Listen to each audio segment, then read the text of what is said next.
Sang Rama dan Dewi Sinta di dalam Taman Puspawani, Ki dan Nyi Hajar Dewantara mengambil kesempatan melepas lelah dari kesibukan sehari-hari. Mengenangkan Ki Hajar, mau tak mau harus menyelami kesibukan perguruan taman siswa. Dan memang Ki Hajar dan taman siswa merupakan satu kebutuhan, bagaikan bunga dan tangkai yang tak dapat terpisahkan.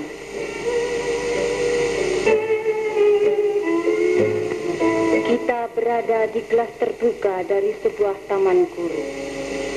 Untuk selanjutnya, mengikuti latihan sebuah permainan kanak-kanak, kancil mencuri timun.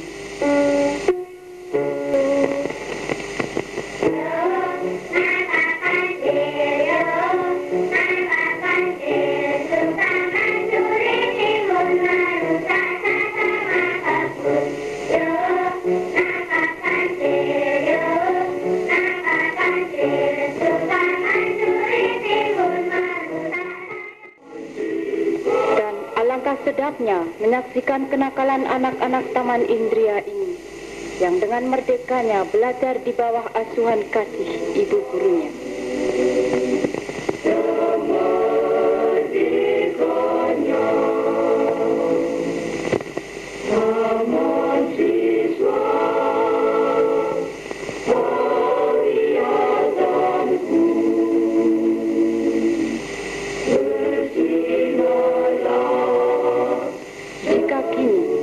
Menyusup kembali ke Pendopo Agung, kita saksikan permainan kanak-kanak yang lain.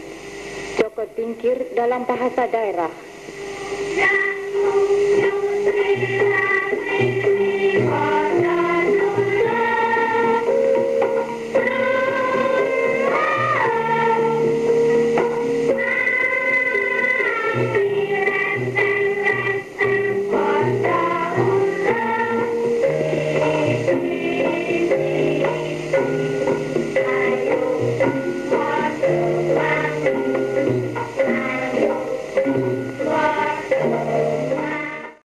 Dengan didampingi oleh ibu, Ki Hajar mengadakan peninjauan ke tempat anak-anak yang tengah belajar menggambar di alam terbuka.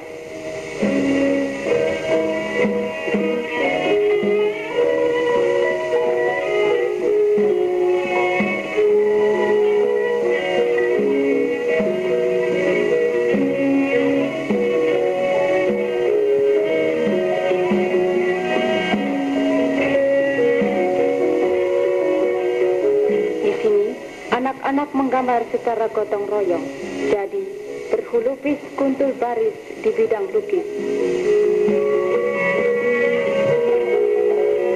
Kemudian perjalanan Ki dan Nyi Hajar diteruskan ke tempat anak-anak dewasa dalam pelajarannya memahat,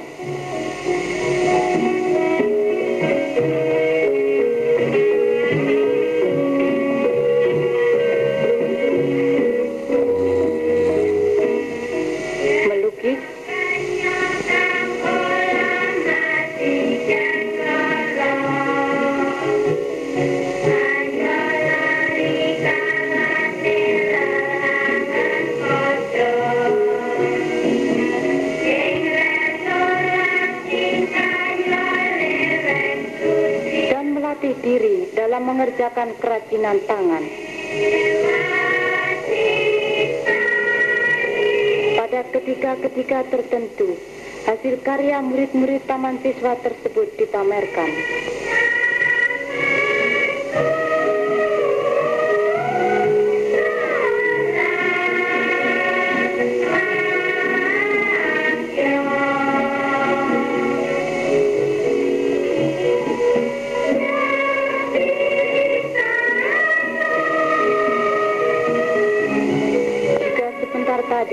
Kita tenggelam di dalam kesibukan anak-anak.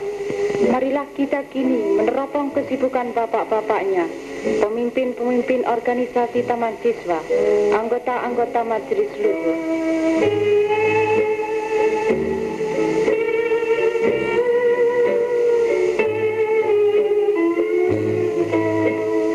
Kemudian muncullah Pak Darminto untuk memanggil mereka berapat.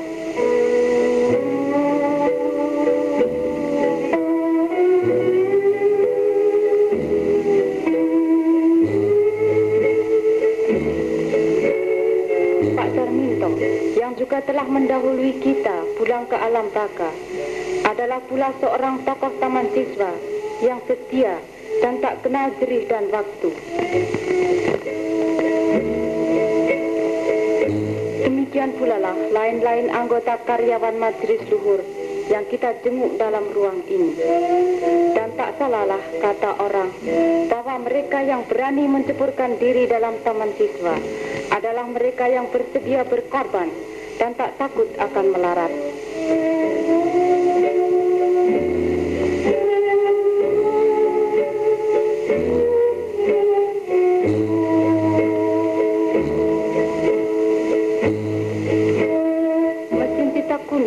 Yang dengan setia mengabdikan diri selama ini mau tak mau mengalami rituling.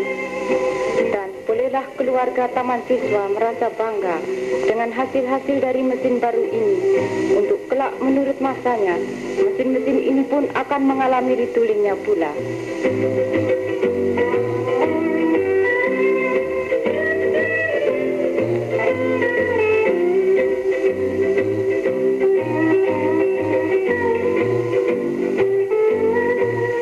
Nama dan mengenangkan Ki Hajar Dewantara, tak patut kita melupakan tokoh-tokoh bini sepuh yang telah dengan gigih dan dengan segala pengorbanannya telah membangun dan menjiwai taman siswa bersama dengan Ki Hajar. Alangkah bahagianya beliau-beliau ini. Ki Cokrotirjo, Nyi Hajar, Ki Pranawidekso, Ki Hajar, Ki Sutopo Wonoboyo dapat berkumpul dan bersenda bersama sambil mengenangkan kembali masa lalu, masa juang penuh rintang dan halang. Tetapi sayang, pertemuan semacam yang kita saksikan ini ternyata adalah pertemuan terakhir pada Kongres Taman Siswa tahun 1956.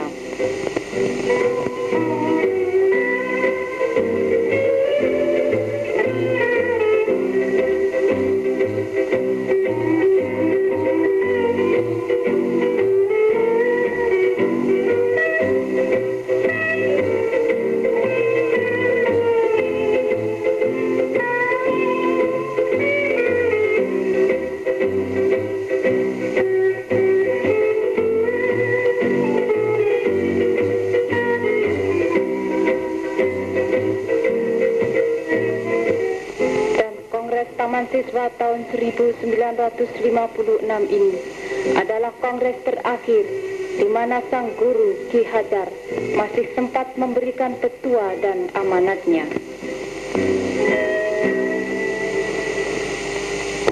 Keadaan badan lesu lemah dan masih sering pula digoda oleh batuk perih karena baru saja lepas dari masa kering yang lama. Ki Hajar berkenan pula menghadapi kongres.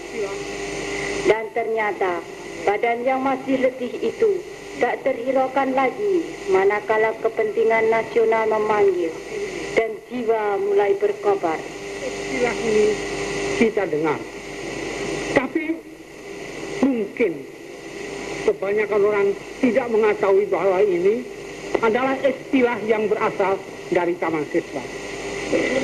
Ketika Taman Siswa berdiri di tahun 1922, maka ada satu ucapan dari presiden kita yang pertama, marhum Sutatmo Sriyokusumo, yang ditulis dalam karangan dalam bahasa Belanda yang berbunyi, demokrasi zonder leiderschap is een ramp voor volk. Dan ini lalu kita jelaskan di dalam beberapa ceramah yang kita adakan. Demokrasi yang tidak dipimpin oleh kebijaksanaan, itu berarti siap-siap orang merasa boleh berbuat semau-maunya. Dan karenanya akibatnya tidak lain daripada kekacauan. Kita mengadakan istilah itu Oleh karena di Eropa ada tradisi yang menetapkan bahwa di dalam rapat-rapat, di dalam pemilihan umum, maka separuh dari jumlah suara tambah satu, itulah yang dimenangkan. Bukan kebijaksanaan, bukan kebenaran, akan tapi hanya jumlah suara. Jadi kalau jumlah suara itu lebih daripada separuh, itulah yang dianggap menang. Itu tradisi di Eropa. Dan dengan sengaja tradisi itu kita pecahkan. Tapi sebenarnya ada pula langkah-langkah demokrasi yang kita adakan. Misalnya kita menghilangkan titulatur. Semua orang yang masuk ke dalam taman siswa hilang titelnya. Mas, Raden, Raden Mas, Raden Ayu, Raden Ageng. Ia masuk ke dalam taman siswa dengan titel Ki kalau laki-laki, Nyi kalau perempuan yang sudah bersuami, dan Ni kalau perempuan yang belum bersuami. Dengan begitu lalu kita sama. Di dalam taman siswa tidak ada perbedaan antara yang satu dengan yang lain di dalam tingkatan titulatur. Dan semua ini kita kumpulkan dan dapatlah kita lalu menetapkan bahwa inilah sebenarnya tradisi keluarga. Di dalam keluarga semua bersamaan hak dan wewenang. Di situ tidak ada diskriminasi, tapi semuanya mengakui bahwa dalam segala hal ayah dan ibulah yang dianggap bijaksana. Tidak ada peraturan yang tertulis, tapi semuanya taat kepada tradisi. Inilah suatu keadaan yang belum pernah diuraikan pada waktu itu. Karenanya kita mengadakan tradisi keluarga. Lain daripada itu, dengan adanya keluarga itu, kita menghilangkan juga lapisan-lapisan buruh, kapitalis, imperialis, hilang semua. Sebab tidak ada satu orang anggota keluarga yang akan merugikan anggota lainnya. Pada waktu senggang, dikala sinar yang Dewi Ratih menerang bumi, Ki dan Nyi Hajar sering melepas lelah di muka pondok yang sederhana ini. Tetapi ada saja murid yang menggodanya dan diterima pula dengan gembira. Nah ini 3 serangkai. Yang ini Dr. Dowesteker yang sesudah merdeka berganti nama Dr. Setiabudi. Ini Dr. Cipto Mangunkusumo. Dua-duanya sudah almarhum. Nah, yang ini Pak Ajar Dewantoro, dulu namanya Suwardi Suryaningrat. Kalau tidak salah, dulu kan memakai titel Raden Mas, toh Bu? Ah, itu titel sudah lama kita buang.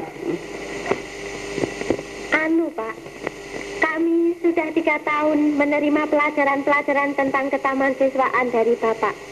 Dan justru tentang riwayat Bapak sendiri, Bapak belum pernah menceritakan kepada kami. Apa Bapak tidak berkeberatan untuk menceritakannya tentang hal itu, Pak? Wah, ini agak susah menceritakan riwayat diri sendiri. Tapi baiklah, hanya saja serba singkat ya. Begini, yang disebut 3 serangkai, yaitu pimpinan pusat daripada Indische Partai. Adapun Indische Partai ini, partai yang pertama kali menuju ke arah politik. Partai politik yang pertama. Memang dulu sudah ada perhimpunan-perhimpunan. Budi Utomo berdiri tahun 8, lalu perhimpunan-perhimpunan lain seperti di Sumatera, di Jawa, di Sulawesi, di seluruh Indonesia, malah ada suatu perhimpunan rakyat yang umum, yaitu Serikat Islam. Tapi belum ada yang berani menunjukkan dirinya sebagai gerakan politik. Budi Utomo menamakan dirinya usaha kultural. Secara kata Islam, ekonomi baru NDC Partai yang menamakan dirinya partai politik menuju ke arah Indonesia merdeka lepas dari Nederland. Inilah yang agak istimewa. Tapi yang berhubungan langsung dengan peristiwa yang untuk pertama kali terjadi ialah pembuangan 3 serangkai, itu mengenai rencana Belanda untuk merayakan kemerdekaan Nederland 100 tahun di dalam bulan November tahun 1913. Dan inilah yang sangat menjengkelkan kita semua. Masa iya di Indonesia ini dirayakan perayaan kemerdekaan bangsa yang menindas kita? Untuk itu kita mendirikan komite yang bermaksud supaya menggagalkan maksud Belanda ini. Jangan sampai ini terjadi. Sebab ini suatu penghinaan terhadap bangsa kita, terhadap kehormatan nasional kita. Selain daripada itu, ada juga yang menjengkelkan kita semua. Pada waktu itu, rakyat disuruh ikut membayar biayanya. Di desa-desa diedarkan Leisterma, dan siapa-siapa dimintai, dan barang tentu orang takut, lalu terpaksa memberi. Siapa yang mengedarkan itu orang-orang dari pemerintah. Karenanya lalu kita berusaha supaya ini gagal. Selain itu, komite Bumi Putra yang kita dirikan ada maksud lain juga, ialah untuk menuntut adanya parlemen. Dan ini berarti Indonesia merdeka. Komite Bumi Putra mulai aksinya dengan mengedarkan surat edaran ke seluruh Indonesia. Dan terbuktilah di situ bahwa kami dapat bantuan sepenuhnya dari segala golongan. Selain daripada itu, kita menerbitkan brosur risalah yang terkenal, yaitu Alfred Nederlander was. Artinya, seandai aku seorang Belanda. Dan dalam brosur itu, saya terangkan, saya nyatakan bahwa maksud Belanda untuk merayakan hari kemerdekaannya di Indonesia, itulah suatu perbuatan yang tidak sopan. Inilah yang bikin marahnya Belanda. Barang tentu juga karena kita di dalam brosur itu menuntut adanya parlemen. Dan ini saja sudah dianggap suatu perbuatan politik yang tidak dapat dibolehkan. Lalu kerasan, yaitu saya ditangkap. Sesudah saya ditangkap karena penerbitan brosur itu, Dr. Cipto menulis karangan Een voor allen, allen voor één. Artinya satu buat semua, semua buat satu.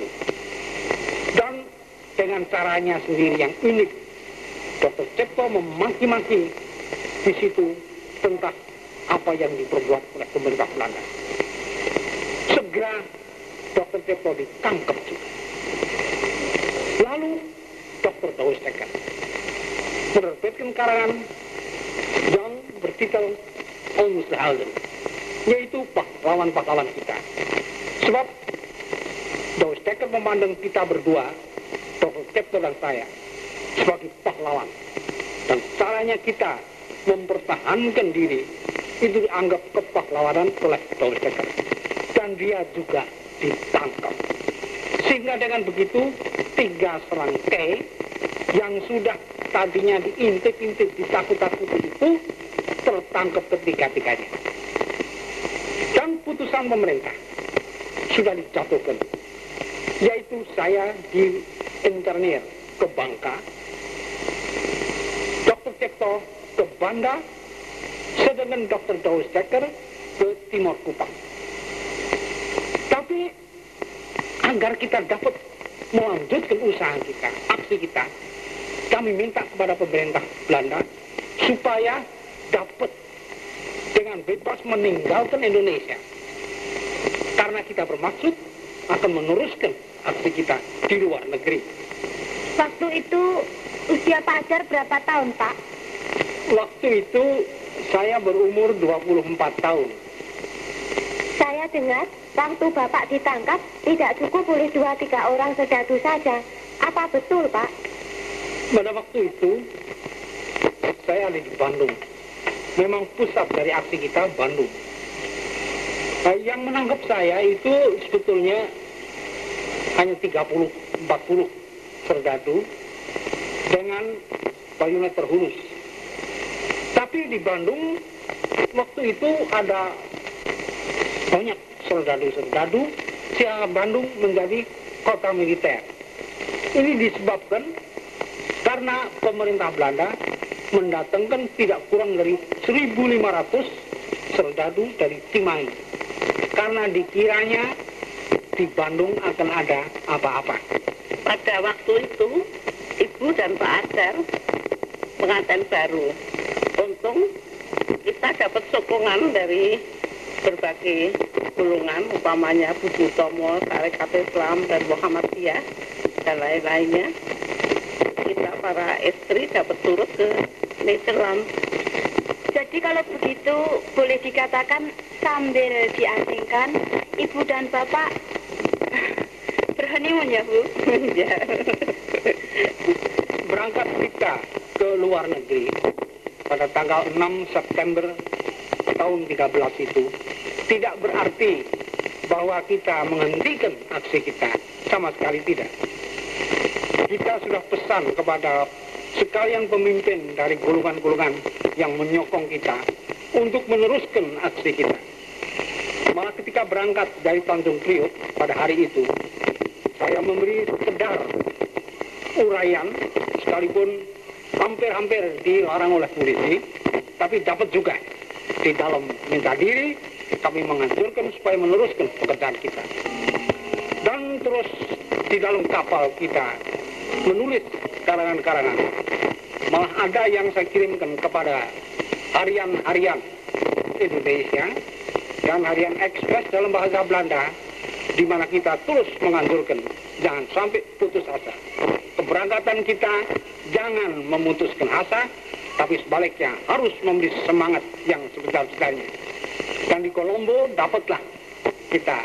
Antaranya isi surat-surat tersebut ialah jika nanti bendera Belanda pada bulan November berkibar dan orang berpesta-pesta melakukan toast dan berpidato untuk keselamatan pembesar-pembesarnya, mengertilah saudara bahwa saudara sendiri tidak mempunyai pembesar-pembesar sendiri yang patut diberi ucapan selamat dan dimuliakan.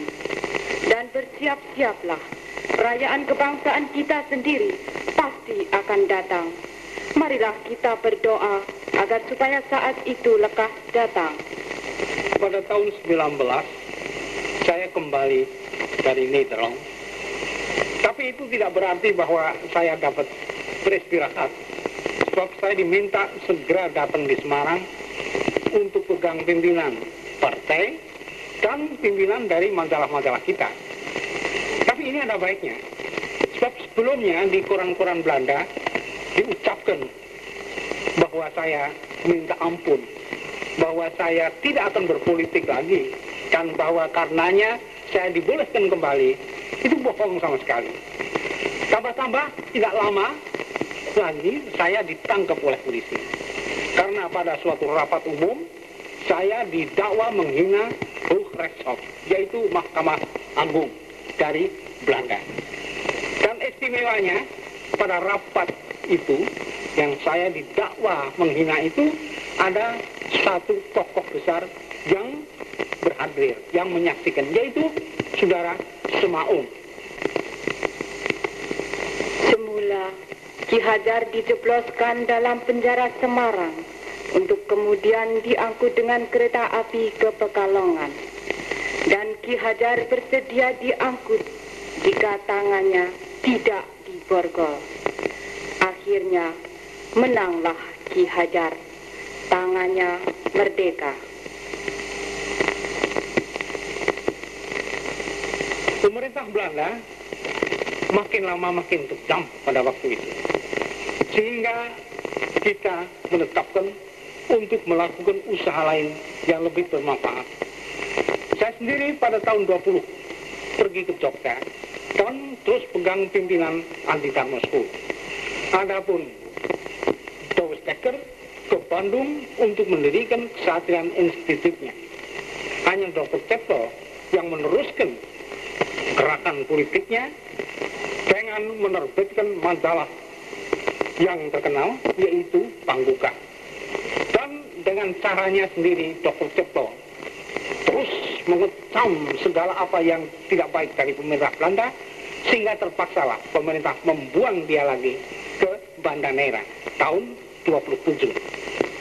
Pada tahun 22, saya meninggalkan Adi Darmo dengan maksud untuk mendirikan perguruan nasional yang semurni-murninya bersifat nasional. Sebab harus diingat, Adi Darmo ada yang punya, perhimpunannya ada, dan mempunyai juga maksud dan tujuan yang tertentu.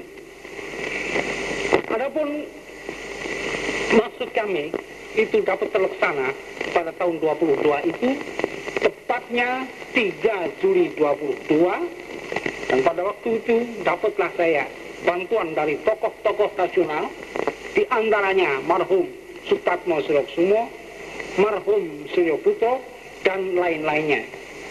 Dan semua itu berkehendak untuk melalui pendidikan dan pengajaran terus menentang kolonialisme daripada Belanda.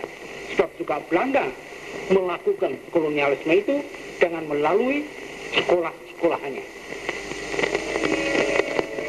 Tak sedikit Duri dan Goda merintang jalan taman siswa. Sampai-sampai karena pajak, bangku-bangku sekolah, dan lain-lain barang harus dilelang.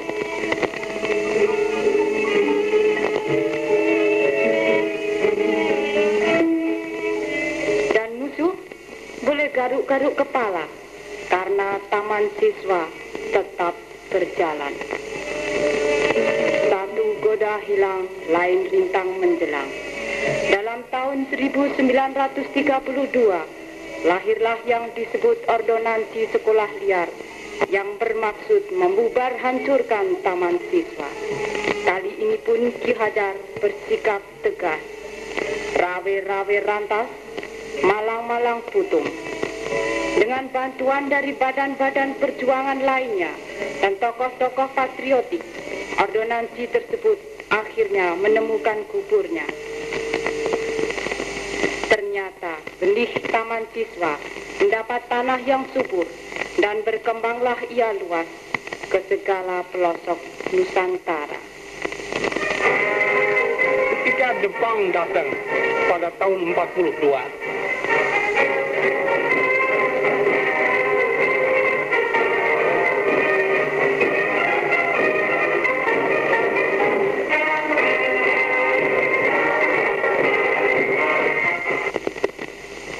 atas anjuran Bung Karno dan Bung Hatta, para pemimpin bersama-sama mencari jalan bagaimana caranya rakyat kita terus dapat memelihara semangat nasional sekalipun Indonesia diduduki Jepang.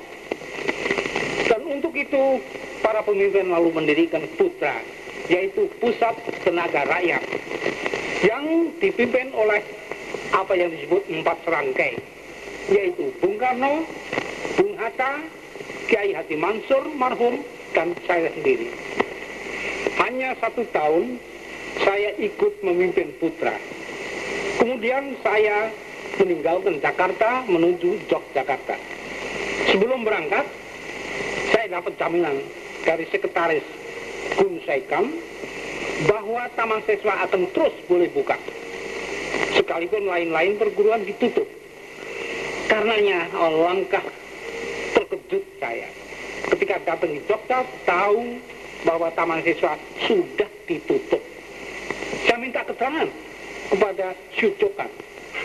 Saya berkata bahwa dari Jakarta dijamin bahwa taman siswa akan terus boleh buka. Dan apa jawabnya Syucokan? Tuan seorang pemimpin yang bohong. Barang tentu perkataannya demikian tidak saya terima. Saya protes sekeras-kerasnya. Dan ini rupanya membuat amarahnya Syucokan. Sebab sehari sesudahnya saya dipanggil oleh Kempekai, diperiksa sampai 2 kali. Itulah suatu tanda bahwa ada bahaya bagi saya. Tapi apa boleh buat, saya tidak boleh menerima perkataan Syucokan itu tadi. Merdeka! Merdeka! Merdeka! Ini adalah beberapa dari belasan jabatan penting yang dipegang oleh Ki Hajar dalam zaman merdeka.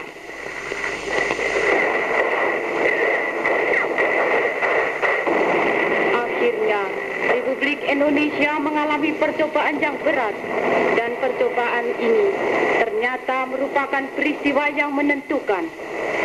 Pada tanggal 19 Desember 1948, Yogyakarta, ibu kota Republik Indonesia, diduduki oleh tentera Belanda, dan taman siswa pun tak lepas dari ancaman. Dan Ki Hajar pada hari tuanya masih tak luput juga dari tangkapan Belanda, masih juga dianggap berbahaya. Ki Hajar bukanlah Ki Hajar jika tidak terus berjuang. Di perguruan dan di mana-mana beliau dibutuhkan, walau badan sudah terasa tak kuat lagi.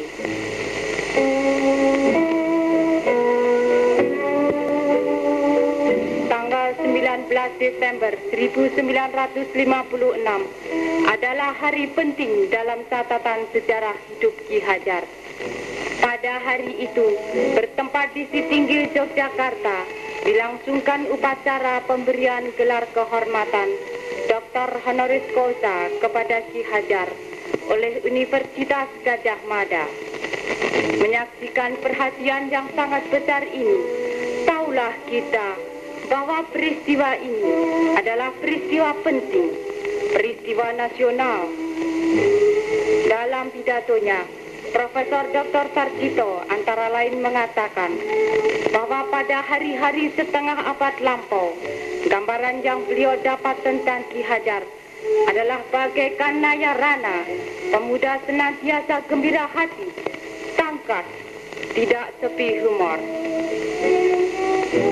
Dalam kata sambutannya, Ki Hajar antara lain mengemukakan bahwa pendidikan nasional adalah pendidikan yang berdasarkan garis hidup bangsanya, yang dapat mengangkat derajat negeri dan rakyatnya, dan pantas bekerja sama dengan lain-lain bangsa untuk kemuliaan segenap manusia di seluruh dunia.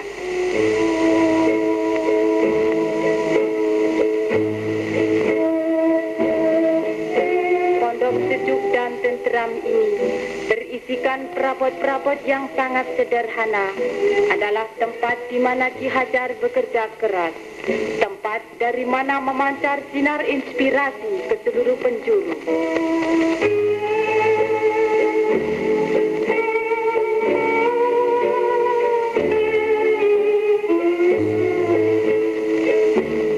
Setelah terlibat dalam hari-hari yang sibuk, di mana pula penyakit berat sering-sering menyerang, Ki Hajar perlu menyingkirkan diri dari dunia ramai.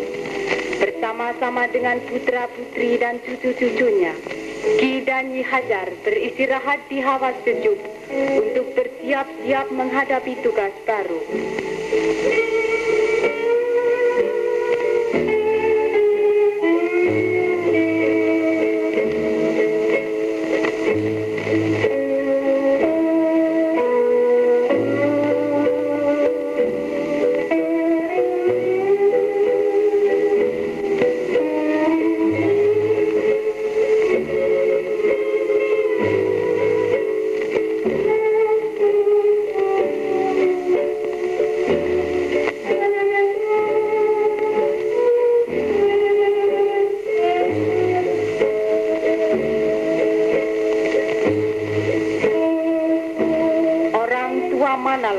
tak tenteram dan bergembira hati pada suatu saat yang indah di hari tuanya dapat berkumpul dan bersuka bersama dengan keluarganya.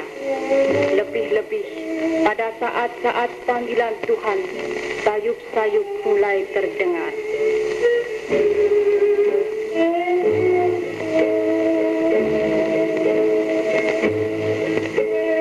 Melihat album, terkenanglah pada putra di Pulau Bali.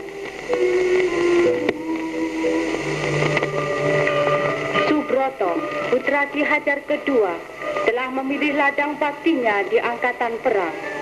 Semoga anak cucu ini dapat mengikuti jejak eyangnya. Dalam suasana hening tenang, di tempat ini pada 26 April 59, air mata jatuh mengiring kepergian suami dan bapak tercinta. Ki Hajar Dewantara mangkat, pulang ke rahmatullah. Beribu-ribu telegram bela sungkawa dari segala golongan dan lapisan masyarakat membanjir, membuktikan keagungan Ki Hajar dalam hati rakyat.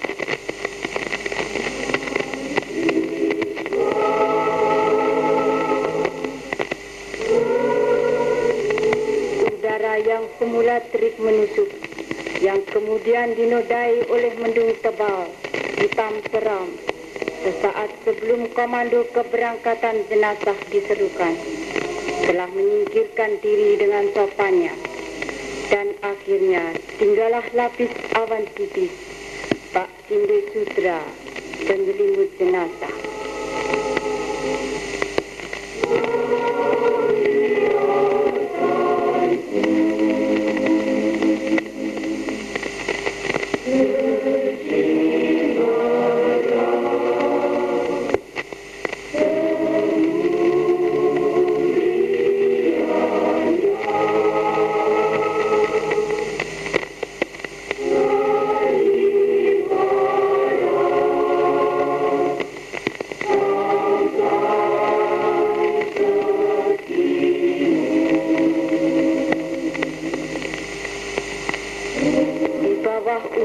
Yang sejuk itulah jenazah diantar dengan upacara kebesaran menuju ke makam Taman Siswa di Celeban, tak jauh dari makam pahlawan Semati.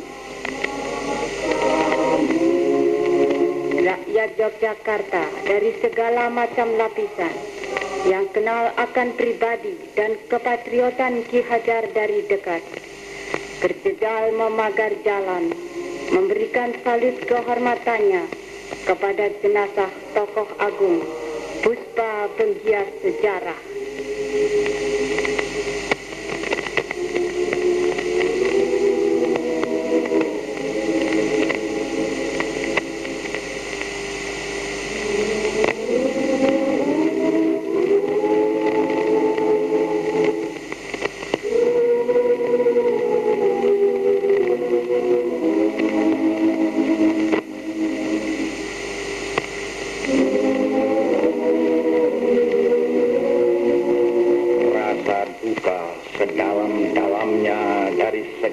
Putra-putramu Ki Hajar Dewantara mengantar kepulanganmu ke Hyang Widi.